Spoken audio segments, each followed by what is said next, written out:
మంచిది. మనము పేతురు పత్రికలో చదివినటువంటి వాక్య భాగం, మనము పాపముల విషయమై చనిపోయి నీతి విషయమై జీవించినట్లు ఆయన తానే తన శరీరమందు మన పాపములను మాను మీద మోచుకొనెను. ఆయన పొందిన గాయముల చేత మీరు స్వస్థత నొందితిరి అన్న మాటను మనము జ్ఞాపకం చేసుకుందాం. ఇది తరచూ మనము వాడుతూ ఉంటాం ఈ మాట.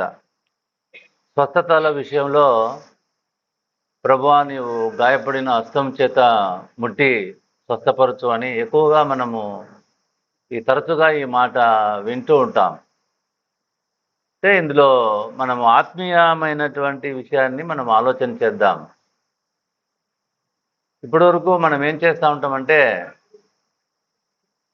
సిలువలో సినిమాల్లో కానీ ఎక్కడ దాంట్లో ప్రభు రక్తం కారడము ఇవన్నీ చూసి మనం అదే శ్రమ అనుకుంటుంటాం, అవే గాయాలు అనుకుంటుంటాం. అవి గాయాలు, ఆయన సిలువలో ఆడ కార్చిన రక్తం ద్వారా మనకు మేలు అని మనం అనుకుంటూ ఉంటాం. ఎందుకంటే అట్లా ప్రొజెక్ట్ చేస్తున్నారు కాబట్టి.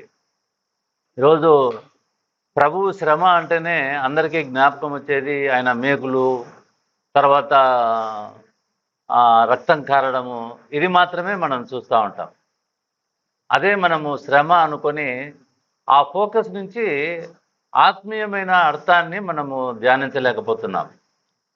ఎప్పుడు ఇంకా అదే ఆ కారడము, ఆ యూట్యూబ్లలో అవన్నీ అట్లనే చూపిస్తూ ఉంటారు, రక్తం కారడము ఇదంతా. అబ్బా ఎంత శ్రమరా అని చెప్పేసి మనం దాన్నే శ్రమగా అనుకుంటూ ఉంటాం. అయితే ఇక్కడ ఆయన పొందిన గాయముల చేత మీరు స్వస్థత పొందిరి. ఎటువంటి గాయములు? ప్రభు కలువరి శిలువలో మొట్టమొదట పలికినటువంటి మాట ఏంటంటే, తండ్రి వీరేం చేస్తున్నారో వీరెరుగరు గనుక వీరిని క్షమించు. వారేం చేస్తున్నారో వారికి తెలియదు. తెలియక చేసేటువంటి ఆ గాయాలు మనకు స్వస్థత ఎట్లా కలుగజేస్తాయి చెప్పండి? ప్రభు అంటున్నాడు, తండ్రి వీరేం చేస్తున్నారో వీరెరుగరు గనుక వీరిని క్షమించు. వాళ్ళు తెలియక చేసేటువంటి ఆ పనులను బట్టి మనకు స్వస్థత ఎట్లా కలుగుతుంది? ఒక ఉదాహరణ చెప్తా. మోసే దగ్గరికి ప్రభు దగ్గరికి ఒక వ్యభిచారం చేత పట్టబడిన ఒక స్త్రీని తీసుకుని వచ్చినారు. ఈమె రాళ్ళ చేత కొట్టబడాలి. ప్రభు ఏమన్నాడు ప్రభు? మీలో పాపం లేని వారు ఆమెను మొట్టమొదట రాయివేయచ్చు. అవునండి, పాపం అది ఇశ్రాయేలుల సమాజంలో అది ఒక చట్టం. పాపం లేని వారు రాళ్లతో కొడితే ఆ పాపానికి పరిహారం. మరి ప్రభువును కొట్టవలసినటువంటి వారెవరు? ప్రభువును గాయపరచవలసినటువంటి వారెవరు? ఆయన పొందిన గాయాల చేత. అంటే దీంట్లో మన పార్ట్ ఏం లేదు. తండ్రి వీరేం చేస్తున్నారో వీరు ఎరుగరు కనుక వీరిని క్షమించు అంటే ఆయనకు మనం చేసే గాయాలను, ఆయనకు మనం పెట్టేటువంటి ఆ సిలువలో ఆ ముళ్ళ కిరీటాన్ని బట్టి మనకేమి ఉపయోగం అంటూ ఏమీ లేదు. అర్థమవుతుందా అండి? మీరు అర్థం చేసుకుంటున్నారా?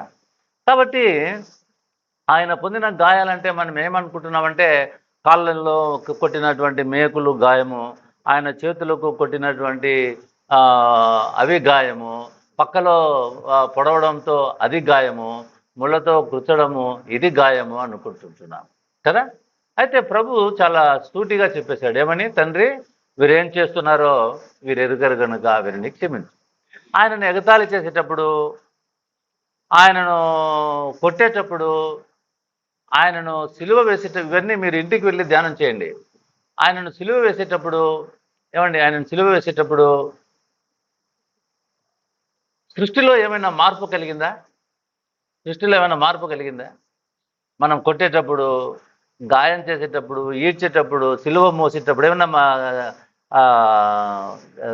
సృష్టిలో మార్పు కలిగిందా? మార్పు ఏమైనా కలిగిందా చెప్పండి?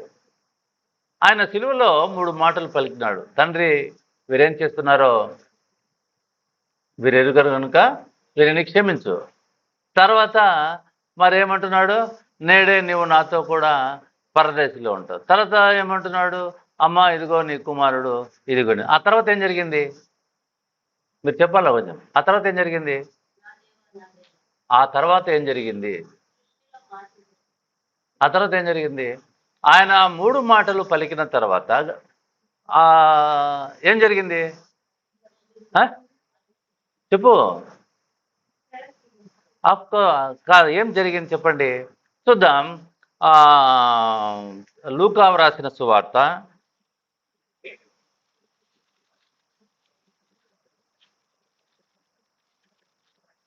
22వ అధ్యాయము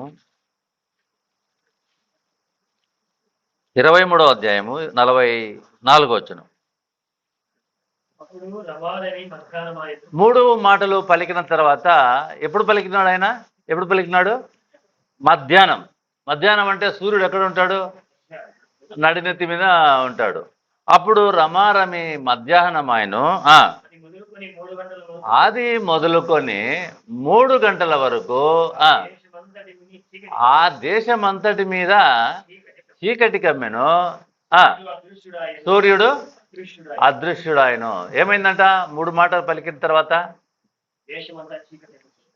ఆ దేశమంతటి మీద చీకటి కమ్మింది కదా. సూర్యుడు మరి చీకటి ఎట్లా కలిగింది? చీకటి ఎట్లా కలిగింది? మీరు ఎవరైనా కొంచెం చీకటి ఎట్లా కలిగింది? సూర్యుడు గట్టికి చెప్పండి. సూర్యుడు లేడు కాబట్టి ఆ దేశం అంతటి మీద చీకటి కమ్మెను అని వ్రాయబడింది కదా. అయితే ఇక్కడ మనము గమనించాల్సినటువంటి మాట ఏంటంటే, సూర్యుడి వలన చీకటి కమ్మిందా? సూర్యుడి వలన చీకటి కమ్మిందా? మరి ఎట్లా కమ్మింది? ఆ సూర్యుడు అదృశ్యుడాయను అనేటువంటి మాట ఎట్లా ఉందంటే, ఆ చీకటి ఎంత కఠినంగా ఉందంటే సూర్యుడు కూడా కనపడలేదన్నమాట. అర్థమవుతుందా? అంటే ఆ చీకటి ఎట్లా కలిగింది? సూర్యుని బట్టి కలిగిందా? అది సూర్యుని బట్టి కలిగిన చీకటి కాదు. అది సూర్యుడు అదృశ్యుడాయను అంటే ఆ చీకటికి సూర్యుడే కనబడకుండా పోయినాడు. అదృశ్యుడాయన అంటే కనబడలేదన్నమాట. అంటే ఆ చీకటి ఎంత కఠినమైన చీకటి చెప్పండి. ఎంత కఠినమైన చీకటి? సూర్యుడే కనపడలేదంటే అక్కడున్న మనుషులు ఒకరికొకరు కనపడతారా చెప్పండి? ఆ 3 అవర్స్ 3 గంటల వరకు ఏం జరిగింది చెప్పండి? 3 గంటల వరకు ఏం? అందుకనే ఆయన పొందిన గాయముల చేత ఎక్కడ పొందినాడు ఆయన? ఆ 3 అవర్స్ ఏం జరిగింది? సూర్యుడు అదృశ్యుడు ఆయను ఆ దేశమంతటి మీద చీకటి కమ్మెను. చీకటి గురించి రాస్తున్నాడు లూకా భక్తుడు. ఏమని రాస్తూ ఉన్నాడంటే, ఆ చీకటి ఎటువంటిదంటే సూర్యుడే అదృశ్యుడాయను అని రాయబడింది. అంటే ఆ చీకటి ఎవరి వలన? ఇప్పుడు సూర్యుడు మేఘాలు అడ్డం వస్తే మనకు కొంత చీకటిగా ఉంటుంది, రాత్రి చీకటిగా ఉంటుంది కదా. అయితే ఆ సూర్యుడే అదృశ్యుడాయనంటే ఆ దేశం మీద అంత కఠినమైనటువంటి చీకటి, ఎంత భయంకరమైనటువంటి చీకటి. ఆ 3 గంటలు ఏమైంది? ఆ చీకటి ఎట్లా కమ్మింటది?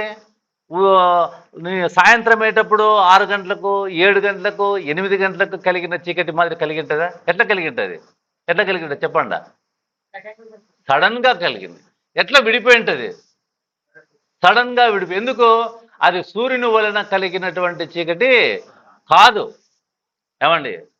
అందుకనే మనము గమనిస్తే ప్రభునందు ప్రేమైనటువంటి వాళ్ళరా, ఆదికాండము 1వ అధ్యాయంలో మనం గమనిస్తే చీకటి అగాధ జలముల పైన కమ్మి ఉండెను. ఆ చీకటి ఏం చీకటి? సూర్యుని వలన కలిగిన చీకట కాదండి. చూడండి, ఆది యందు దేవుడు భూమి ఆకాశములను సృజించెను.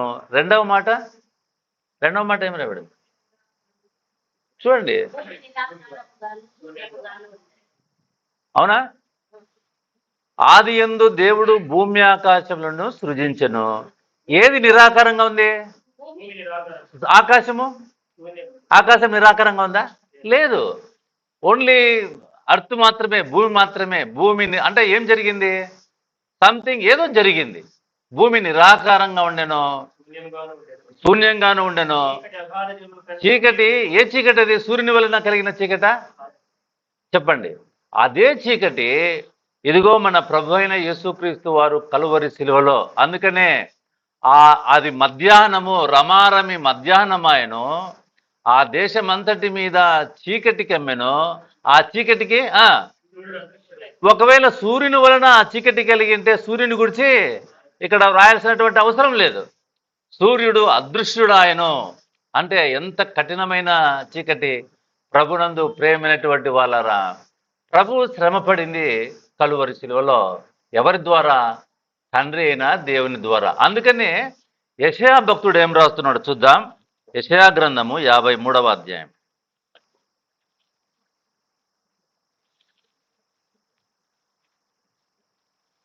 10వ వచనం. అతని నలుగొట్టుటకు యెహోవాకు ఇష్టమాయను. ఎవరు నలుగొట్టినారు?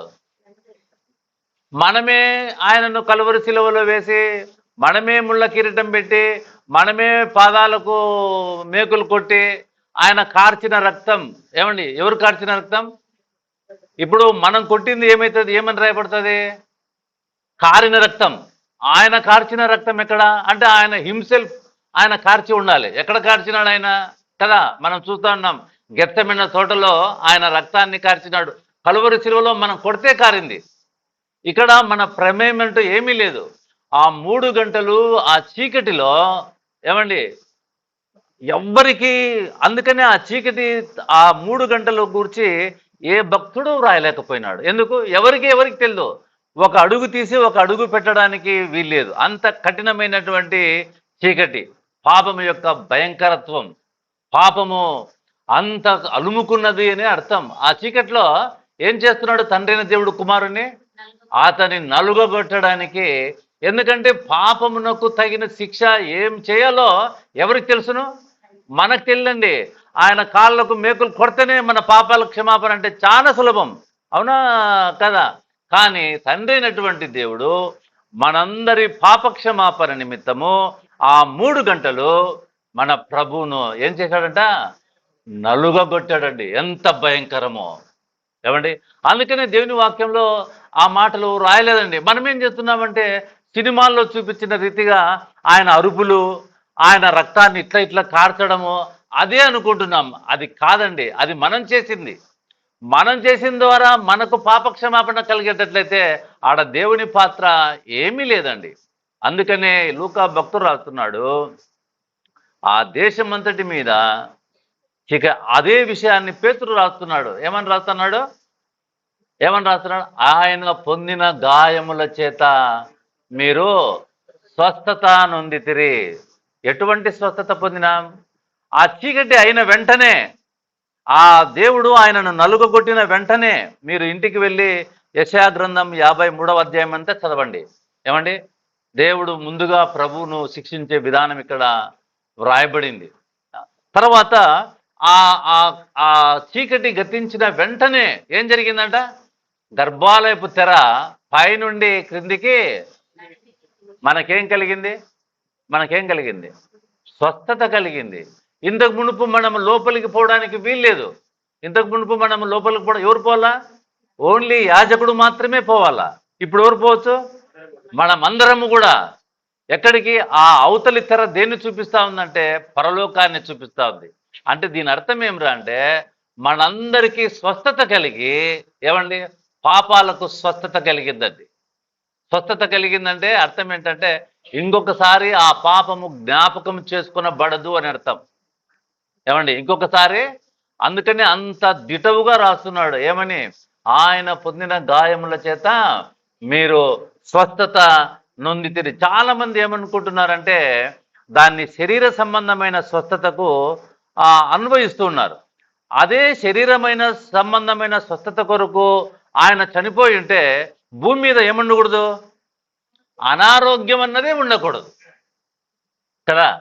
అదేమి ఒక మంత్రం మాదిరి ప్రభువా నువ్వు గాయపడిన హస్తం చేత ముట్టి స్వస్థపరచు అని మంత్ర ప్రయోగం చేయడానికి అది వ్రాయబడినటువంటి మాట కాదు.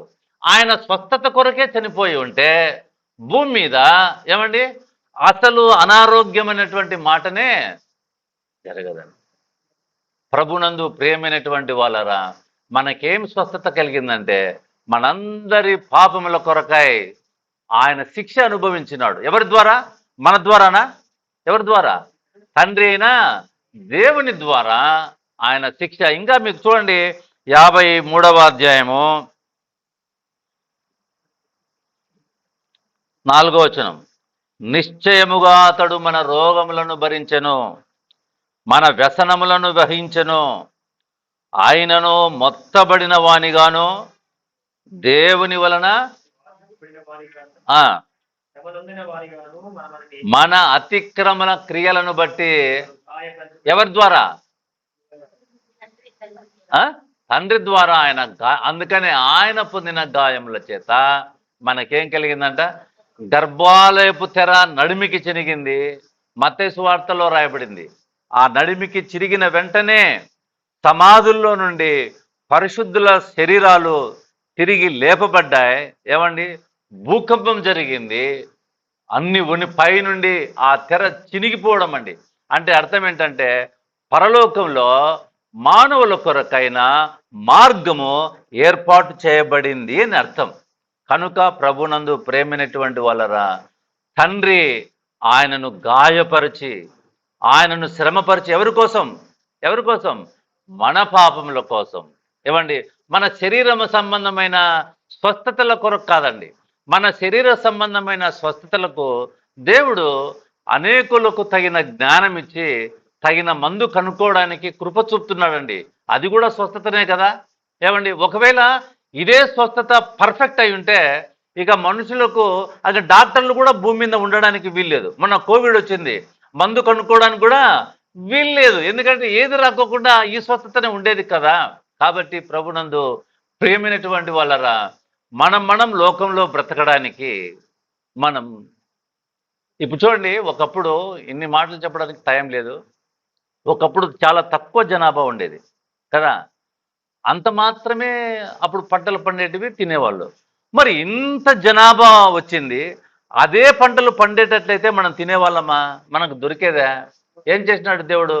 ఎంత జనాభా పెరిగినా ప్రకృతిని ఆశీర్వదిస్తూ అనేకులకు సరిపడేటువంటి ఆహారాన్ని ఆయన దయచేస్తున్నాడా లేదా? అప్పుడులాగా అంటే ఇప్పుడు చెప్పండి. దయగలిగినటువంటి దేవుడు శరీర సంబంధమైన అవసరాలు ప్రతి వారికి తీరుస్తున్నాడు. అయితే ఇక్కడ జరిగిన స్వస్థత ఆయన పొందిన గాయముల చేత మీరు స్వస్థత నొందితిరి అంటే మనమందరం కూడా పరలోకానికి పాత్రులమైనాం అని అర్థం. అంత గొప్ప భాగ్యాన్ని మన ప్రభు అయిన యేసుక్రీస్తు ద్వారా తండ్రి అయిన దేవుడు మనకు కలిగించిన భాగ్యాన్ని బట్టి మనము కృతజ్ఞత చెల్లించి ఆయన కొరకు మనము జీవించేటువంటి వారుగా ఉండాలి. మన పాపములకు తగిన శిక్ష ఆయన పొందినాడండి. కాబట్టి ఆ 3 గంటలు ఆ చీకట్లో ఎవరికి తెలియదు ఏం జరిగిందో. ఒక మాట కూడా, ఒక సౌండ్ కూడా వినపడడం లేదు. అంతవరకు 3 మాటలు మాట్లాడినాడు, మళ్ళా సౌండ్ కూడా లేదు. ఆ 3 గంటలు ఎంత కటిక చీకటి అంటే ఈ సైనికులు కూడా భయపడిపోయినారు. ఏం మాట్లాడాలో వాళ్ళకు అర్థం కాలేదు. కనుక ప్రభునందు ప్రేమైనటువంటి వాళ్ళరా, మన ప్రభు అయిన యేసుక్రీస్తు వారు మన పాపములకు స్వస్థత కలుగజేసినాడు. మనం ఇక భయపడాల్సినటువంటి అవసరం లేదు. లోక సంబంధమైన ఆచారాల కొరకు జీవించాల్సినటువంటి అవసరం లేదు. ఆయన కొరకు మనము జీవించి ఆయన రాకడ కొరకై మనము సిద్ధపడి ఉందాం. దేవుడి మాటలు మన కొరకై దీవించునుగాక. ప్రార్థన చేసుకుందాం. జీవాధిపతి అయిన మా ప్రభువా, మీ పరిశుద్ధమైన నామమునకు స్తోత్రములు. దేవా, ఇదిగో ఉదయకాలంనైనా మేమందరము మీ సన్నిధి చేరి మిమ్మల్ని ఆరాధించడానికి, మీ వాక్యం వినడానికి కృప చూపిన స్తోత్రాలు. నన్ను కూడా బలపరిచినందుకై స్తోత్రాలు. సంఘమంతటికి క్షేమమును ఆదరణను దయచేయండి ప్రభువా. ప్రతి ఒక్కరి పట్ల మీ చాలిన కృప దయచేయండి.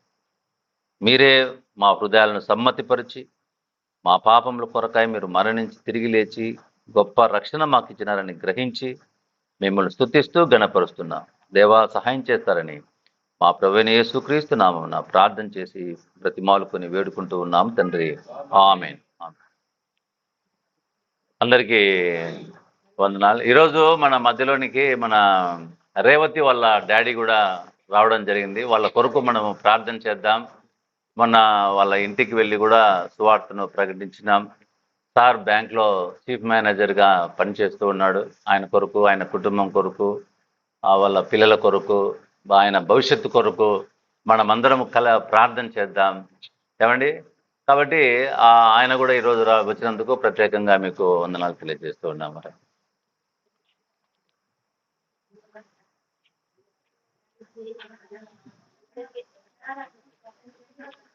సార్ వందనాలు సార్.